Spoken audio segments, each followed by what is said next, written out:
ஆலங்குளம் தாலுகா கள்ளத்திக்குளம் கிராமத்துல இருந்து சோலார் எதிர்ப்பு தெரிவித்து எத்தனையோ தடவை மனு கொடுத்து எந்த அதிகாரியும் அதுக்கு நடவடிக்கை எடுக்கல.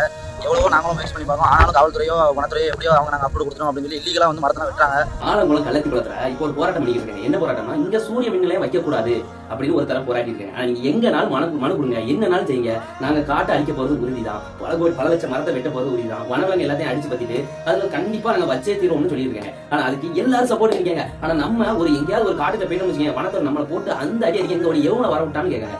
சாதாரண மக்களுக்கு தான் சட்டம். இந்த பதவியில இருக்க பெரிய பெரிய பணக்காரங்களுக்கு ஒரு சட்டம் கிடையாது. இங்க சூரிய மின் நிலையம் வைக்க போறதுனால என்னென்ன பாதிப்பு வரும்? பல லட்சம் மரத்தை நீ வெட்டிடுவேன், அங்க இருக்க விலங்குகள் பறவைகள் எல்லாத்தையும் அடிச்சு வெட்டிடுவேன். அப்படின்னா நிலத்தடி நீர் கீழே போயிடும். நிலத்தடி நீர் கீழே போயிடும், அது ஃபுல்லாவே வெப்பமண்டலம் ஆயிரும். அங்க மனுஷங்களே வாழ முடியாத நிலைமைக்கு நீ பத்திடுவேன். அப்புறம் அங்க இருக்க ஏன்னா எங்க போவான் அப்படின்ட்டு நம்ம மேல அக்கறை உள்ளவன், அந்த காட்டு மேல அக்கறை உள்ளவன், விலங்குகள் மேல அக்கறை உள்ளவன் போராடிக்கிட்டு இருக்கான். அந்த போராட்டத்துக்கு நீ சப்போர்ட் பண்ணலாம். நீ எதுக்கு சப்போர்ட் பண்ண போற சொல்லு?